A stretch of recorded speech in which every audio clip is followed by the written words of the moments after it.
All welcome back to my life. எல்லோரும் எப்படி இருக்கீங்க?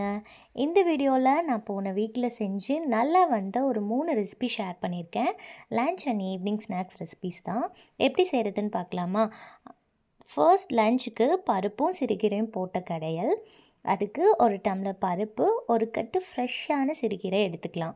அது கூட வெங்காயம், தக்காளி, பச்சை மிளகாய், ஜீரகம், பெருங்காயம், உப்பு, மஞ்சத்தூள், தேவையான அளவு தண்ணி இதெல்லாம் ஆட் பண்ணி குக்கரில் 3 விசில் விட்டு எடுத்துக்கலாம். இப்போ குக்கரில் இருந்து மண் சட்டிக்கு ட்ரான்ஸ்ஃபர் பண்ணி நல்லா கடைஞ்சி எடுத்துக்கலாம்.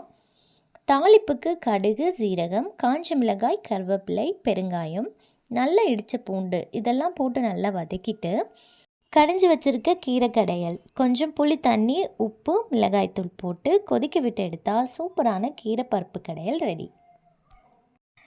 ஈவினிங்க்கு காலிஃப்ளவர் மஞ்சூரியன் தான் பண்ணேன். அதுக்கு காலிஃப்ளவரை ஒரு 70% பாயில் பண்ணி எடுத்துக்கலாம்.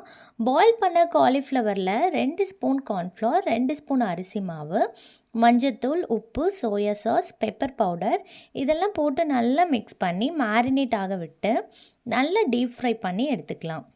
இப்போது கடாயில் பூண்டு, வெங்காயம், red colour and green colour capsicum போட்டு நல்லா சாட்டே பண்ணிவிட்டு கொஞ்சம் soya sauce, chilli sauce, Schezwan sauce, tomato sauce, salt, pepper எல்லாம் போட்டு சாட்டே பண்ணி லாஸ்ட்டாக காலிஃப்ளவர் போட்டு டாஸ் பண்ணி எடுத்தால் டேஸ்டான cauliflower Manchurian ready. Next day லஞ்சுக்கு வெஜிடபிள்ஸ் போட்டு காரக்குழம்பு தான் பண்ணேன். கத்திரிக்காய், முருங்கைக்காய் போட்டு காரக்குழம்பு. அதுக்கு வெங்காயம், தக்காளி, பூண்டு எல்லாம் வெஜிடபிள்ஸ் போட்டு நல்லா வதக்கிட்டு மசாலா ஆட் பண்ணி நல்லா வதங்கினதும் புளி அண்ட் தேங்காய் பால் ஆட் பண்ணி கொதிக்க விட்டு எடுத்தால் குழம்பு ரெடி. உங்களுக்கு பிடிச்சிருந்தா நீங்களும் ட்ரை பண்ணி பாருங்கள். நெக்ஸ்ட் வீடியோவில் பார்க்கலாம். அது வரைக்கும் பாய்.